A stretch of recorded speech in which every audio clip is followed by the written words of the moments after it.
TechAxis, learn first to lead the rest. प्रोग्रामिङको one of the basic concept चाहिँ loops हो र loops बुझ्नुभन्दा अगाडि हामीले कन्डिसनिङ बुझ्नुपर्छ र कन्डिसनिङ बुझ्नु अगाडि हामी प्रोग्राममा कोड चाहिँ कसरी रन हुन्छ त्यो बुझ्नुपर्छ। जस्तै यहाँ हजुरहरूले एउटा लाइन अफ कोड्स देख्नुहुन्छ, यो रेक्टेङ्गल्स भनेको चाहिँ लाइन अफ कोड भयो हाम्रो कोड एडिटरमा है। अनि जब पनि कम्प्युटरले हाम्रो प्रोग्रामलाई एक्जिक्युट गर्छ अनि कम्पाइल गर्छ तब चाहिँ सुरुमा हाम्रो first line of code run हुन्छ, subsequently second line of code run हुन्छ अनि थर्ड हुन्छ अनि फोर्थ हुन्छ। सो यसरी अर्डरमा हाम्रो कोड रन हुने हो, सुरुमा फर्स्ट सेकेन्ड थर्ड फोर्थ है, एउटा अर्डरमा। फर्स्ट रन भइसकेपछि मात्रै सेकेन्ड रन हुन्छ। जब हामी कन्डिसनको कन्सेप्ट प्रोग्रामिङको बिचमा ल्याउँछौँ तब हाम्रो यो अर्डर र यो एउटा पार्टिकुलर सिक्वेन्स अफ एक्जिक्युसन चाहिँ अलिकति डिफ्रेन्ट हुन पुग्छ है। र कन्डिसन भनेको चाहिँ के हो सुरुमा त्यो बुझौँ। कन्डिसन भनेको चाहिँ एउटा सर्टेन स्टेटमेन्ट हुन्छ अनि त्यो स्टेटमेन्ट ट्रु भयो भने मात्रै हाम्रो यो तलको चारवटा लाइन्स अफ कोड चाहिँ रन हुन्छ। जस्तै एउटा रियल लाइफको इक्जाम्पल दिन्छु। राम भन्ने एउटा बच्चालाई ह्याप्पी पार्नको लागि हामी उसलाई खेलाउन दियौँ भने ऊ ह्याप्पी हुन्छ, तर हामीले उसलाई किताब कपी दियौँ भने ऊ रिसाउँछ है।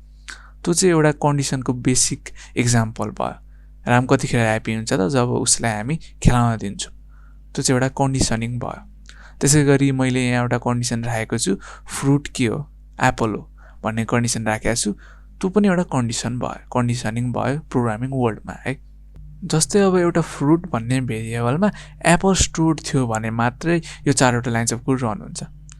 तर अब यो फ्रुट भन्ने भेरिएबलमा बनाना थियो भने चाहिँ हाम्रो यो जुन चारवटा लाइन्स अफ कोड हुन्छ त्यो चारवटा लाइन्स अफ कोड चाहिँ स्किप हुन्छ है।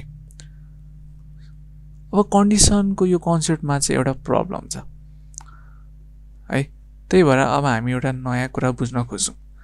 जस्तै अब मलाई चाहिँ यो कन्डिसन ट्रु हुँदाखेरि माथिको चारवटा लाइन्सलाई मात्र एक्जिक्युट गर्नु छ हाम्रो कम्प्युटरमा। यहाँ भएको चारवटा माथिको लाइन्स जुन छ त्यो मात्र एक्जिक्युट गर्नु छ। त्यो माथिको चारवटा लाइन्स मात्र कन्डिसनसँग रिलेटेड भएकोले हामी चाहिँ त्यो कन्डिसन ट्रु हुँदाखेरि माथिको चारवटा लाइन्स मात्रै एक्जिक्युट होस् भन्ने चाहन्छौँ है। तर अब कम्प्युटरले त सरासर प्रिन्ट गर्छ, माथिको चारवटा लाइन प्रिन्ट गर्न साथ तलको तिनवटा जुन लाइन्स छन् जुन रिडन्डेन्ट नचाहिने लाइन छ त्यो पनि प्रिन्ट गरिदिन्छ। भनेपछि अब हामीलाई त छुट्याउनु पर्यो नि त त्यो कन्डिसनसँग। त्यो कसरी छुट्याउँछौँ त भन्दाखेरि हामी त्यतिखेर चाहिँ ब्र्याकेट्स चलाउने हो। ब्र्याकेट्सको कन्सेप्ट चाहिँ त्यही हो।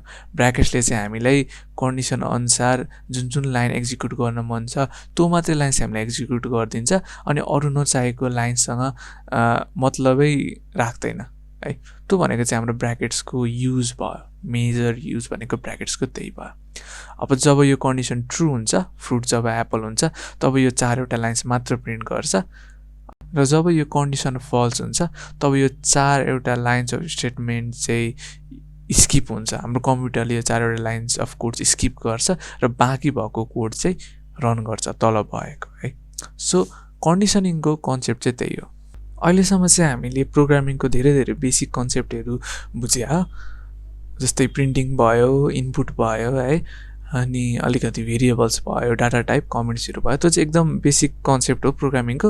अब चाहिँ हामी कन्डिसनिङ र लुपिङतिर जान्छौँ। त्यो चाहिँ बेसिकभन्दा अलिकति बिगिनर नै हो त्यो पनि, बट इट इज भनौँ न अलिकति बिट मोर दिमाग लाउनु पर्ने कन्सेप्ट, अलिक मजाले बुझ्नुपर्ने खाले। सो त्यही भएर म चाहिँ नयाँ सिपिपी फाइल बनाउँछु कन्डिसन नाम गरेको, अनि त्यहाँ चाहिँ हामी कन्डिसन बुझ्न खोज्छौँ। मैले माथि एउटा क्वेसन लेखेँ कमेन्टमा, अनि अहिले सिपिपीको बेसिक स्ट्रक्चर लेखिरहेको छु। त्यो लेखेपछि चाहिँ हामी कन्डिसनलाई कसरी इम्प्लिमेन्ट गर्ने, हाम्रो कोड एडिटरमा हामी कसरी कोड लेख्ने भन्ने कुरा बुझ्छौँ है। ल अब चाहिँ यहाँ रिटर्न 0 देख्नुहुन्छ, त्यो रिटर्न 0 के हो भनेर चाहिँ अब हामी फङ्सनको च्याप्टरमा बुझ्छौँ रिटर्न के हो यताउति है।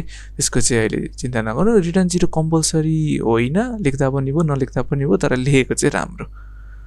ल अब हामी कन्डिसनिङ चाहिँ के रहेछ त, कन्डिसन कसरी लेख्ने कोडमा त्यो बुझौँ। त्योभन्दा अगाडि म चाहिँ एउटा क्वेसन भन्दा नि के गर्न आँटेको लेख्छु कमेन्टमा। हामी गर्न चाहिँ के आँटेको भन्दा हामी चाहिँ एउटा फ्रुट भन्ने स्ट्रिङ भेरिएबल बनाउँछौँ, अनि त्यो स्ट्रिङ भेरिएबलमा एप्पल छ कि छैन भनेर चेक गर्न आँटेको कन्डिसन युज गरेर। सबसे सुरुमा हामी फ्रुट भन्ने स्ट्रिङ भेरिएबल बनाऊँ है, अनि त्यस पछाडि हामी युजरलाई मागौँ त्यो फ्रुट भेरिएबलमा जुन डाटा हामी स्टोर गर्छौँ नि, एप्पल होस् कि बल होस् कि जे पनि, अब युजरले त जे नै दिन सक्छ, त्यो सिन लेखौँ, एक्सट्र्याक्सन ओपरेटर दिउँ, डबल ग्रेटर देन साइन, अनि हामी फ्रुट लेखौँ। अब चाहिँ हामी इफ चलाउँछौँ जुन चाहिँ हाम्रो कन्डिसनल स्टेटमेन्ट हो।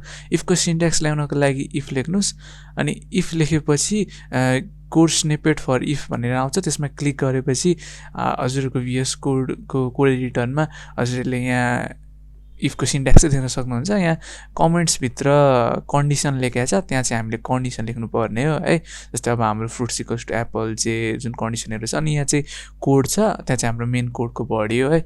अहिलेको लागि हाम्रो इफ कन्डिसन भनेको चाहिँ के हो त, फ्रुट्स इक्वल टु एप्पल हो। मतलब फ्रुट्सभित्र एप्पल छ कि छैन हेर्नको लागि हामीले के गर्छौँ त, फ्रुट लेख्छौँ, अनि कोटेसनभित्र हामी एप्पल राख्छौँ, अनि त्यसलाई इक्वल्स टु साइन देखाएर फ्रुटभित्र एप्पल छ कि छैन भनेर चेक गरेको यो भयो है। सो अब यदि यो त्यो स्टेटमेन्ट चाहिँ ट्रु आयो भने कोडभित्रको लाइन चाहिँ एक्जिक्युट हुन्छ, अनि यदि आएन भने त्यो ब्राकेट बाहिरको कोड के हुन्छ त, सिधै एक्जिक्युट हुन्छ भित्रको नभइकन। अब चाहिँ हामी त्यो इफभित्र चाहिँ हामी एउटा प्रिन्टको सिन्ट्याक्स हाल्छौँ, कन्सोल आउटको सिन्ट्याक्स हाल्छौँ, अनि त्यहाँ चाहिँ यस एप्पल इज अ फ्रुट भनेर मैले लेखेँ है। त्यो भनेको त्यो कोड चाहिँ, त्यो लाइन अफ स्टेटमेन्ट चाहिँ यदि त्यो कन्डिसन ट्रु भयो भने मात्र प्रिन्ट हुन्छ, नभए प्रिन्ट हुँदैन है। अब मैले चाहिँ यहाँ इन्डियल थपेँ, अलि राम्रो देखिन्छ। अनि इफ स्टेटमेन्टको बाहिर चाहिँ मैले सी आउट अनि प्रोग्राम एन्ड्स भनेदेखि प्रोग्राम एन्ड भयो, तर भित्रको प्रिन्ट नभइकन एन्ड भयो, नभए भएर प्रिन्ट एन्ड भयो भनेर एउटा लाइन अफ कोड दिएँ, अलिक सजिलो होस् भनेर। अब यहाँ इनपुट माग्छ, त्यो फ्रुट भेरिएबलको भ्यालु माग्छ है, जसरी यहाँ सिन फ्रुट लेखेको छु त्यसरी। सो अब म यहाँ बनाना हाल्छु, अनि प्रोग्राम सिधै एन्ड भयो, इफभित्रको प्रिन्ट नभइकन, स्टेटमेन्ट नचलिकन। मैले यहाँ एप्पल हालेँ भने चाहिँ टर्मिनलमा यस एप्पल इज अ फ्रुट भनेर प्रिन्ट हुन्छ, अनि प्रोग्राम एन्ड हुन्छ। सबसे सुरुमा इफभित्र भएको कन्डिसन चेक हुन्छ, अनि यदि त्यो कन्डिसन ट्रु भयो भने यहाँ यसरी यस एप्पल इज अ फ्रुट त्यो कन्डिसनभित्रको स्टेटमेन्टहरू एक्जिक्युट हुन्छ है। अनि तर अब यहाँ जस्तै हाम्रो पहिलेको एक्जिक्युसनमा चाहिँ हामीले बनाना लेखेका थियौँ, अनि यहाँ भित्रको कन्डिसन चाहिँ फल्स भयो, अनि सिधै यहाँ प्रोग्राम चाहिँ एन्ड भयो त्यो बनाना लेखेकोले है। सुरुमा हामीले स्ट्रिङ फ्रुट भनेर फ्रुट भन्ने भेरिएबल डिक्लेयर गऱ्यौँ, त्यसपछि हामीले युजरसँग त्यो फ्रुटभित्र के भ्याल्यु हुन्छ त्यो माग्यौँ। अहिलेको लागि हामीले युजरले चाहिँ बनाना भनेर हालेको छ, अनि फ्रुटमा बनाना भनेर स्टोर भयो, अनि बनाना र एप्पल कम्पेयर भयो बेसिकली। त्यो त एउटै त होइन, एउटै नभएपछि यो सी आउटको स्टेटमेन्ट एक्जिक्युट भएन, तर तलको प्रोग्राम एन्ड्स भयो किनभने त्यो कन्डिसनको बाहिर छ। अब त्यसै गरी अर्को एक्जिक्युसनमा हाम्रो फेरि स्ट्रिङ फ्रुट बन्यो, अनि त्यो स्ट्रिङ फ्रुटभित्र चाहिँ हामीले भ्याल्यु माग्यौँ युजरसँग, एप्पल भन्ने भ्याल्यु माग्यौँ, सिइन चलाएर कन्सोल इनपुट चलाएर है, यसरी यहाँ हामीले फ्रुट भनेर माग्यौँ। अनि अब त्यो फ्रुट भन्ने भ्याल्यु जुन हामीले एप्पल दिएको थियौँ त्यहाँ टर्मिनलमा, त्यो फ्रुट चाहिँ एप्पलसँग कम्पेयर भयो, अनि ट्रु भएकोले यो सी आउटको स्टेटमेन्ट चाहिँ के भयो त, प्रिन्ट भयो, नभए एक्जिक्युट भयो। अब इफ कन्डिसनभित्रको स्टेटमेन्ट प्रिन्ट भइसकेपछि हाम्रो अब इफ कन्डिसनबाट बाहिर निक्लिन्छ, अनि यहाँको cout program ends print हुन्छ है त्यो पनि। अब चाहिँ हामी एल्स भन्ने कन्डिसनल चलाउँछौँ। एल्स भनेको चाहिँ एउटा इफकै भेरिएसन जस्तो हो है, इफ एल्स भन्छौँ यसलाई चाहिँ। इफ र यसलाई सँगै चलायौँ भने, र इफमा एल्स थप्ने काम चाहिँ के हो त भन्दाखेरि यदि इफ फल्स भयो भने चाहिँ एल्सभित्रको कोड चल्ने हो, अनि यदि इफको त कन्डिसन ट्रु भयो भने चाहिँ इफकै अब स्टेटमेन्ट चल्ने भइगयो है। तर अब यदि इफमा भएको कन्डिसन फल्स भयो भने चाहिँ एल्सको ब्राकेटमा भित्र भएको जुन जुन स्टेटमेन्ट लाइन्स अफ कोडहरू हुन्छ त्यो चाहिँ प्रिन्ट हुन्छ। त्यो चाहिँ इफ एल्सको कन्सेप्ट हो है। सो मैले भनेको म अलिकति फेरि रिपिट गर्छु। यहाँ एल्स भनेको चाहिँ यदि त्यो इफको कन्डिसन फल्स भयो भने, यदि यो एक्जिक्युट भएन भने चाहिँ एल्सभित्रको लाइन्स अफ कोड एक्जिक्युट हुने हो। जस्तै यहाँ फ्रुट इक्वल्स टु एप्पल भन्ने कुरा जुन कन्डिसन छ, फ्रुटको भ्याल्यु जब एप्पलसँग कम्पेयर हुन्छ, अनि यदि त्यो ट्रु भयो भने मतलब एउटै आयो भने चाहिँ इफभित्रको लाइन्स अफ कोड एक्जिक्युट हुने भयो। यदि फल्स आयो भने चाहिँ एल्सभित्रको लाइन अफ कोड एक्जिक्युट हुने भयो। सो यो भनेको चाहिँ हाम्रो इफभित्रको लाइन्स अफ कोड्स भए, अनि यो भनेको चाहिँ हाम्रो एल्सभित्रको लाइन्स अफ कोड्स भए है।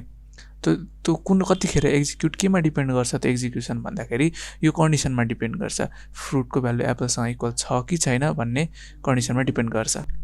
एकचोटि यो कोडलाई रन गरेर हेरौँ है। अब यहाँ मलाई इनपुटमा आएको छ फ्रुटको भ्यालु, मैले यसलाई एप्पल हालेँ, यस एप्पल इज अ फ्रुट भनेर आयो, तर एल्सको स्टेटमेन्ट के भयो त प्रिन्ट भएन। अब म दोस्रो एक्जिक्युसनमा चाहिँ बल भनेर हाल्छु फ्रुटको भ्यालु, अनि यहाँ बल इजन्ट अ फ्रुट भनेर प्रिन्ट भयो। यहाँ त्यस्तो भयो किनभने कन्डिसनल फल्स भयो है। कन्डिसनल फल्स भएकोले एजभित्रको स्टेटमेन्ट प्रिन्ट भयो। सो त्यो चाहिँ थियो हाम्रो इफ एल्सको कन्सेप्ट। अनि इफ एल्स भन्दा नि यो चाहिँ कन्डिसनल लिङ्क चाहिँ कन्डिसनलहरू चाहिँ यसरी चलाउन मिल्छ C++मा भन्ने कुरा थियो। यो लुपको कन्सेप्ट पनि कन्डिसनल स्टेटमेन्टको जस्तै नै छ। अब हामी लुपको कन्सेप्ट बुझ्न चाहिँ कन्डिसनल स्टेटमेन्ट सुरुमा फेरि रिभाइज गरौँ है अलिकति। जस्तै अब यो स्टेटमेन्ट ट्रु भयो भने चाहिँ भित्रको 4वटा लाइन्स अफ कोड चाहिँ एक्जिक्युट हुने भयो भनेर थाहा छ।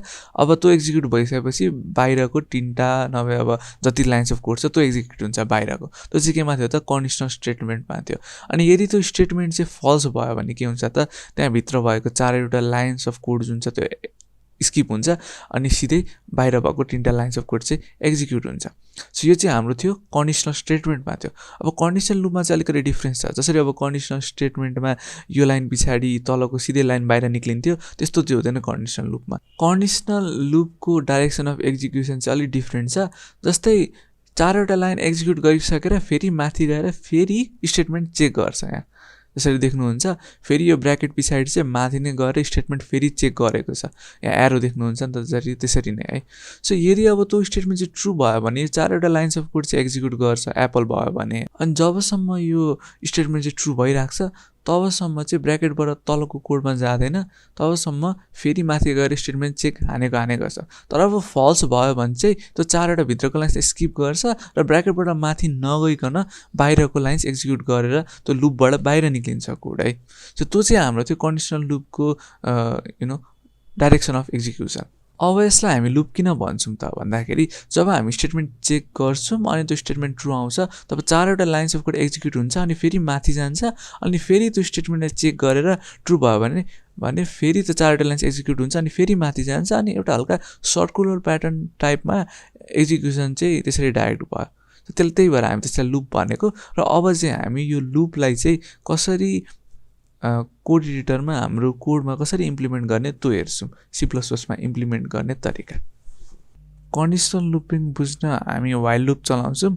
अनि वाइल लुपको सिन्ट्याक्स आफ्नो VS कोडमा ल्याउन सुरुमा वाइल टाइप गर्नुहोस् अनि code snippet for while लुपमा click गरेपछि हजुरहरूको VS कोडमा यसरी वाइलको सिन्ट्याक्स आउँछ। अब यो सिन्ट्याक्स चाहिँ इफ कन्डिसनल स्टेटमेन्टसँग धेरै नै सिमिलर छ। जस्तै यहाँ कन्डिसन छ अनि यहाँ कोड छ।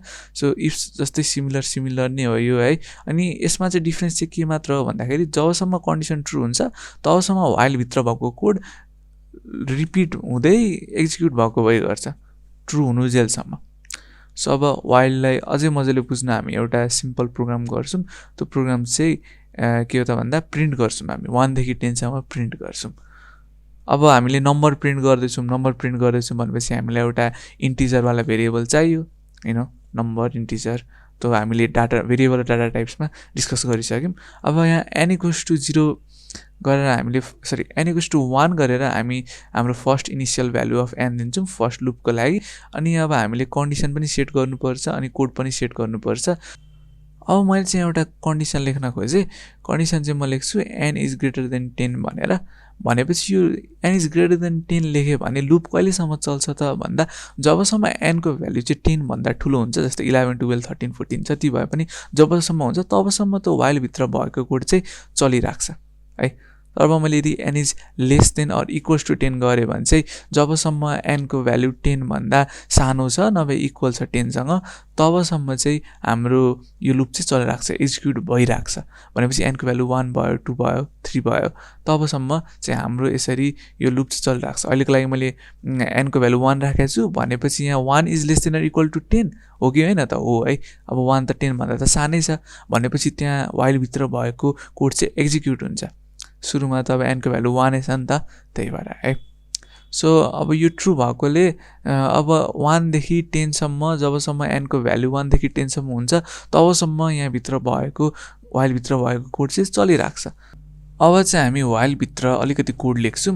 व्हाइलभित्र फर्स्ट कोड चाहिँ हाम्रो प्रिन्ट गर्ने हो, n को भ्यालु प्रिन्ट गर्ने हो। अनि अहिले हामीले यत्तिकै रन गरिदियौँ भने चाहिँ n यति धेरै प्रिन्ट हुन्छ, लाइक 1 मात्रै धेरै धेरै प्रिन्ट हुन्छ। त्यही भएर हामीले n को भ्यालु 1 ले इन्क्रिमेन्ट गर्दै गयौँ हरेक लुपमा। जस्तै सबसे सुरुमा चाहिँ हाम्रो यहाँ n को भ्यालु 1 हुन्छ, अनि 1 + 1 = 2 भएपछि हाम्रो जब यो लुपमा फर्स्टचोटि एक्जिक्युट हुन्छ तब n को भ्यालु चाहिँ 1 बाट चेन्ज भएर 2 बन्छ, किनभने एड गऱ्यौँ नि त। सो यहाँ फर्स्टको n चाहिँ हाम्रो नेक्स्ट n भयो है। सो नेक्स्ट n भनेको चाहिँ अर्को इटरेसनको अर्को लुपको n भयो। जस्तै अब यहाँ n चाहिँ चेन्ज भएर 2 बन्छ, किनभने अब हामीले +1 गरेका थियौँ नि त सेकेन्ड लुपमा चाहिँ, अनि त्यो स्टिल ट्रु हुन्छ नि त, 2 > त्यो ट्रु भयो। अनि यो सिआउटमा चाहिँ 2 पनि प्रिन्ट गर्छ, अघि 1 प्रिन्ट गरेको थियो, अहिले 2 प्रिन्ट गर्छ। अनि अहिले n = n+1 मा n को लाइक पछाडिको n मा चाहिँ 2 आयो, अनि 2 + 1 भएर 3 भयो, अनि 3 > 10 त्यो पनि ट्रु छ। अनि 3 त्यसै गरी प्रिन्टमा 3 प्रिन्ट हुन्छ, अनि यहाँ 3 + 1 हुन्छ फेरि, अनि 3 + 1 भएर 4 बन्छ, अनि n को भ्यालुमा 4 स्टोर हुन्छ, अनि 4 चाहिँ माथि कन्डिसनमा आउँछ, अनि त्यो 4 विल बी <= 10 त्यो पनि ट्रु नै हुन्छ है। अब यसरी नै n को भ्यालु बढ्दै बढ्दै गएर एक टाइममा 9 पुग्छ, अनि 9 + 1 भएर 10 बन्छ n को नयाँ भ्यालु है। अनि त्यो नयाँ भ्यालु चाहिँ माथि गएर 10 <= 10 हुन्छ, इक्वल टु भएकोले ट्रु नै हुन्छ स्टिल। अनि सिआउट हुन्छ, हाम्रो प्रिन्ट हुन्छ, अनि फेरि यहाँ चाहिँ 10 + 1 आउँछ है। एक टाइममा 10 + 1 आउँछ, अनि 11 आउँछ। अनि अब 11 <= 10 त फल्स हुन्छ नि त, किनभने 11 त 10 भन्दा सानै हुन्छ। अनि फल्स भएपछि यहाँ भित्रको सब स्टेटमेन्टहरूलाई स्किप गर्छ, अनि स्किप गरेर तल जान्छ, अनि हाम्रो प्रोग्राम एन्ड हुन्छ। सो भनेपछि यसरी चाहिँ हाम्रो लुप चल्छ। अनि अब हामी लुपलाई अझै मजाले चाहिँ अर्को भिडियोमा डिस्कस गर्छौँ। यो भिडियोमा चाहिँ हामीले व्हाइल स्टेटमेन्ट बुझ्यौँ, अब हामी अरू लुप पनि हेर्छौँ। यसरी हाम्रो यहाँ 1 देखि 10 सम्म सरासर प्रिन्ट हुन्छ है। यो थियो हाम्रो कन्डिसन्स एन्ड लुपिङ इन C++।